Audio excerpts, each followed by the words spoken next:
go. The Joe Collins fan club there. Julian was a big boy, wasn't he? Yes, indeed.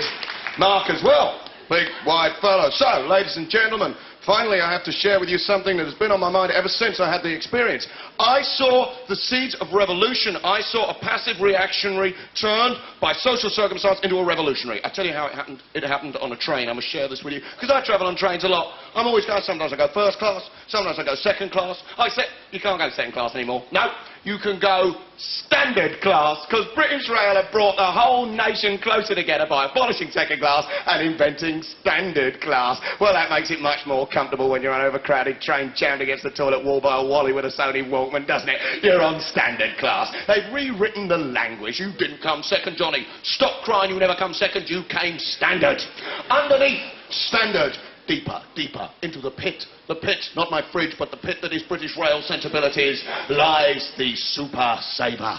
Hell on earth is a Super Saver train, ladies and gentlemen. They are as full as Ian Botham's box, and believe me, that's very full.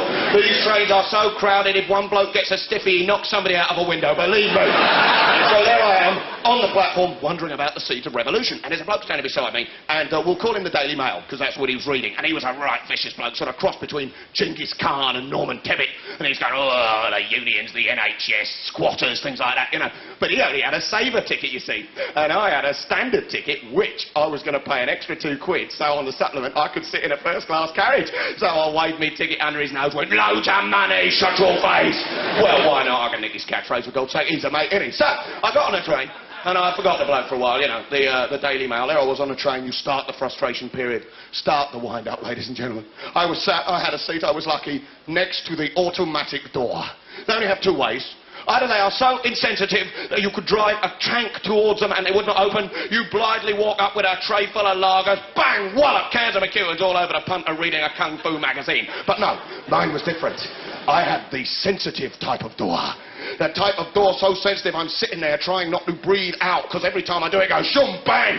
The woman next door to me is knitting, and every time she docks a stitch, shum bang. 6 carriages up the train, ladies and gentlemen. The driver scratches his arse and the door's going shum bang, shum bang, shum bang, banging away like a cabinet minister working late with his secretary. No question at all. Why do they put these things there to frustrate us, ladies and gentlemen?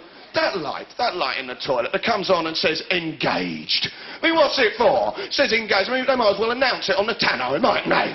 Make it a bit more public. Well, everyone changing for the Northwest, change of crew, and by the way, Ben's gone to the toilet. All right. I mean, we at home, we whistle. We bang our legs against the door. We don't need a light show to show us there's someone in the toilet, you know. I mean, it doesn't relax you. You get in there, you turn the light, you're sat down for more than 5 seconds, you think there's a row of people going, he's been in a long time, hasn't he? That light's been shining for ages. It is there to wind you up. Everything in that toilet is there to wind you up, like the jets.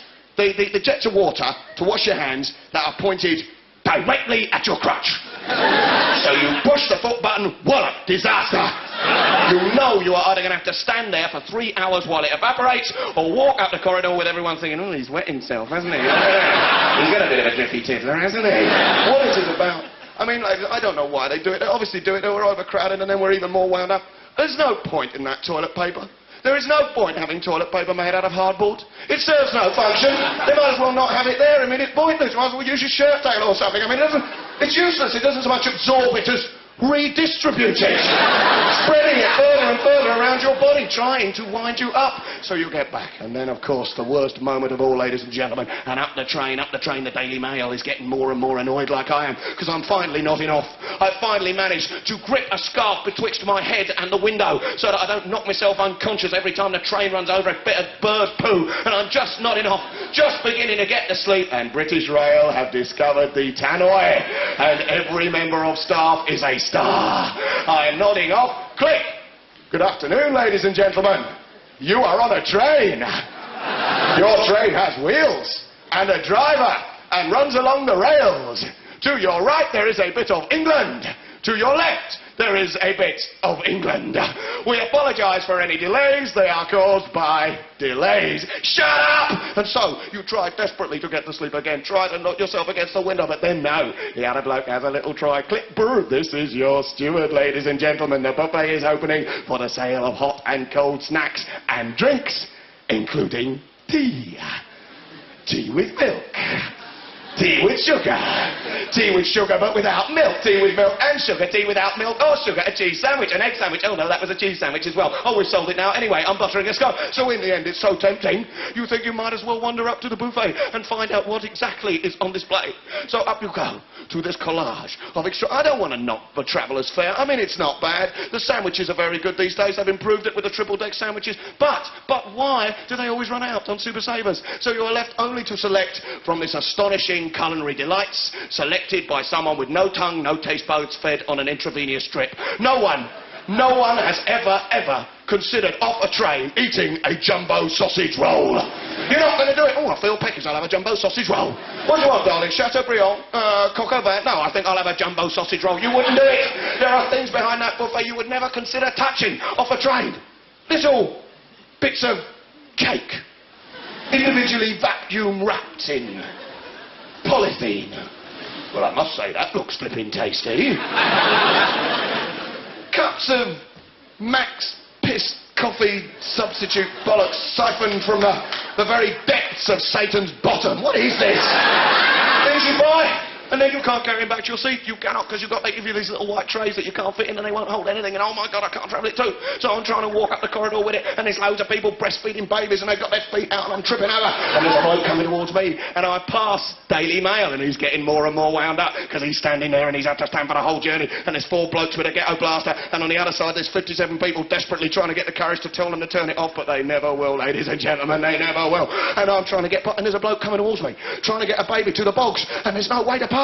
And they should have passing lanes in these things. They should have, like, on country roads, you should be able to get by. Instead, you have to shove your bum in some poor old granny's face. And I'm trying to get, and he won't give any ground, and I won't give any ground. And I'm coming with my Max Packs and my lager, and he's coming with his little kid. And suddenly, bam, up it goes in the air, babies, Max Packs lager. But the Daily Mail, the little Nazi, he saved it all.